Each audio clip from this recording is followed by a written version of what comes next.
Good morning. I'm John Hewitt, the President and CEO of Rappahannock Electric Cooperative in Virginia and the current chair of the Energy Storage Association. I am pleased today to be presenting this year's Brad Roberts Award for Outstanding Industry Achievement by member organization. This year's award goes to K&L Gates. The Brad Roberts Award was created to recognize extraordinary accomplishments of member companies in energy storage and to acknowledge their commitment to the industry and to the U.S. Energy Storage Association. The award was named to honor the legacy of late Brad Roberts, a 35-year veteran in the industry. Brad was known for his design work on critical power systems. Mr. Roberts was recognized as a champion for energy storage and a former leader of SAE. K&L Gates is being recognized for their thought leadership, both in the US and globally, for more than a decade. They have nurtured early developers of storage through regulatory and transactional aspects that have involved deploying many different storage technologies. K&L Gates hosts an annual energy storage conference and has educated our industry with their annual energy storage handbook, now in its 5th edition. This handbook is considered by many of us to be an essential key resource on the technologies, the laws, the regulations that shape our industry. Through these activities, K&L Gates has been and remains a driving thought leader among legal advisors in the energy storage space. I would like to personally congratulate Bill Holmes, a partner focusing on energy at K&L Gates, and all of his colleagues at K&L Gates for their achievements and being the recipient of this year's Brad Roberts Award. Bill, congratulations. Thank you, John. And we are really honored to have received this award from the Energy Storage Association. Having served on the ESA's board of directors, I understand the thought that goes into selecting the recipient of the Brad Roberts Award, and I know what an honor it is. And our team was extremely excited when I circulated the email that we received from Becca advising us that we've been selected. There were a lot of exclamation points and electronic high fives, and people really appreciated this honor. And so thank you very much. And I want to say thank you on behalf, especially of our team. I'm just the representative from K&L Gates, but we have a terrific team of people who have organized our energy storage conference in collaboration with the ESA and EEI, and thank you very much for working with us and supporting us on that event. And also our energy storage handbook.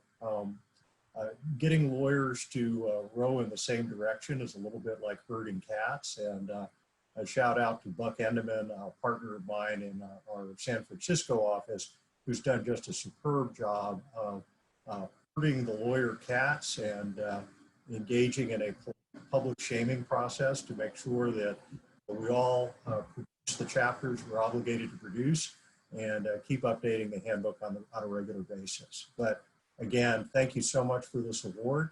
I personally am deeply honored, and I know the members of our team are as well. So thank you. The energy storage handbook is just an absolute, it's a key handbook and a key go-to resource that all of us rely on. And so we're really excited each year to see that newest version come out. I have a copy of the 5th edition here myself, and it's really a remarkable work.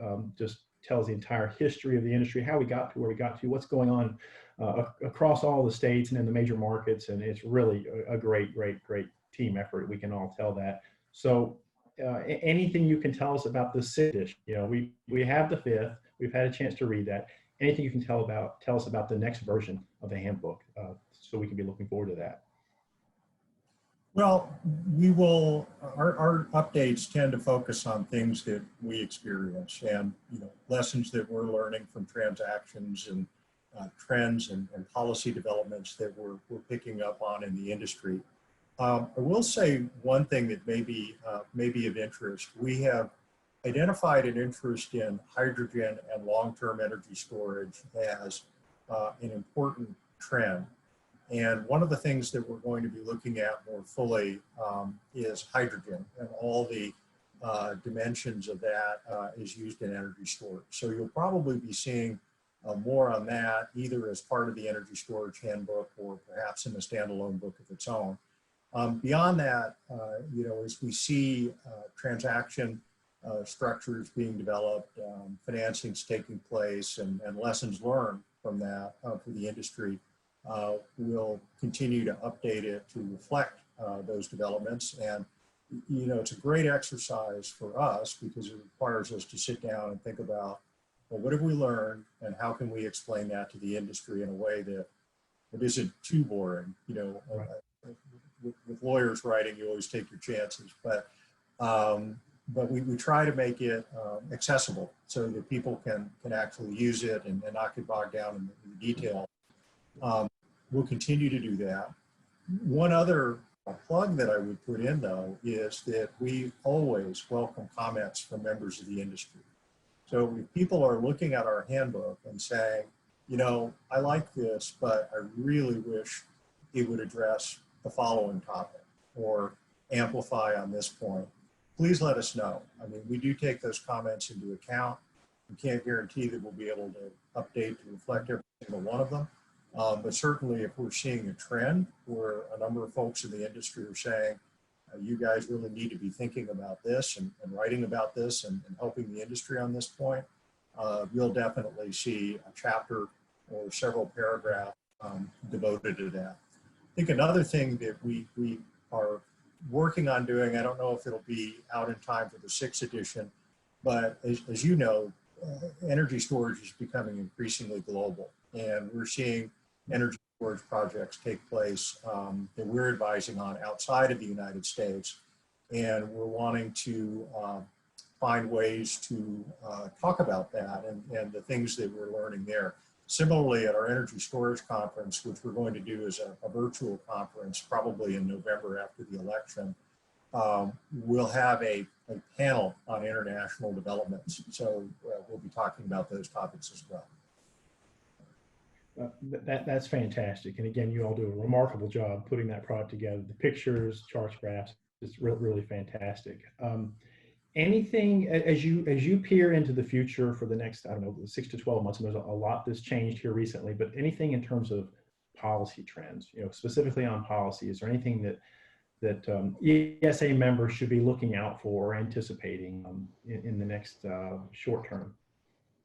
Well, one of the things we have our eye on, and I know that everybody is following this, so we probably don't have a lot to add to the equation, but a standalone tax credit. We're seeing a tremendous amount of storage development, but it's tending to be driven by solar and paired with solar. So for on-site, we see solar plus storage. We see large-scale utility solar plus storage, and a growing interest among utilities in purchasing that product, a growing interest among C&I customers, and looking into that product and pairing it with solar. And we're even seeing it crop up in virtual power purchase agreements. So people are interested in, you know, how can I maximize the sale price in the electricity market if I can utilize storage? Well, the whole structure then is driven by the solar ITC, and what do you have to do in operating and maintaining the energy storage device, such as charging it with the solar electricity, kind of restricts the utility of that device. Well, you know, imagine if you have a standalone energy storage tax credit and you're not tied to solar and you don't always have to charge with solar energy, what that combination might open up. So that's something that we're going to be watching with breathless anticipation, as I'm sure the rest of the energy storage industry is going to be watching, because that would really be a game changer, as I think we all know. Absolutely, and thank you so much for sharing that perspective. You mentioned kind of the last question here, but you mentioned that your annual storage conference would be virtual, of course, coming up this year. What else at K&L Gates? What other changes do you all see in terms of supporting your clients during this very stressful and challenging time with the pandemic that everyone's dealing with. How else are you addressing that to support clients? Well, from the standpoint of transactional work, I think we probably all, there's an entire industry that is reading its force majeure clauses carefully for the first time, perhaps. A lot of our advice recently has been on, well, you have a force majeure clause in your contract. How does it address a pandemic or an epidemic like COVID-19, and what are you going to do about that?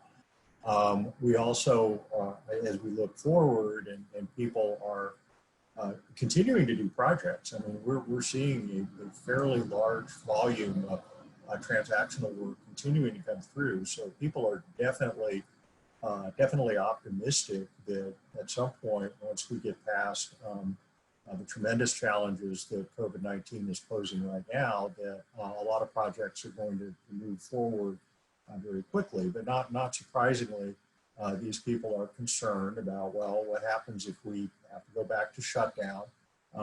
What happens if something completely unexpected changes with respect to the spread of COVID-19?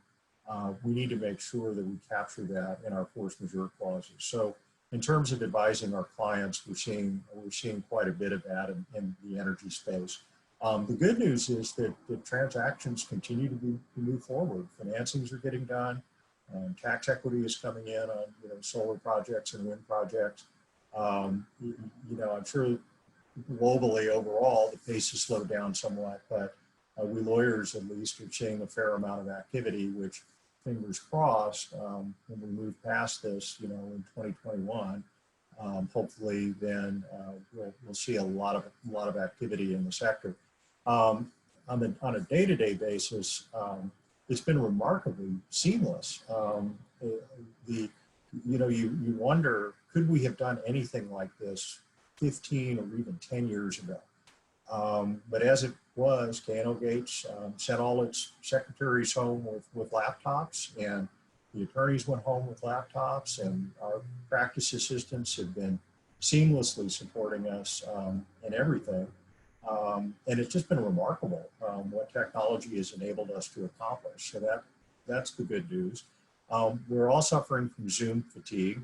We've been on more of these telephone conferences than I care to count. And the downside is when you're getting a little bit older like I am, you sort of wonder, well, why did they have to invent a technology to remind me of the fact that I'm losing my hair? But there you have it, in Zoom. Right. But it's been remarkable how well people have continued to collaborate with each other, with clients, with other people in our business enterprise. And so very, very encouraging. Smart people, as in the energy storage industry, tend to find a way to overcome problems and make things work. Bill, thank you so much for collaborating and visiting with me today. I've really enjoyed our discussion. And again, congratulations to you and the entire team at K&L Gates as this year's winner and recipient of the Brad Roberts Award. Really so excited for you and your firm. And thank you. And we look forward to the continued work together. Thank you, John.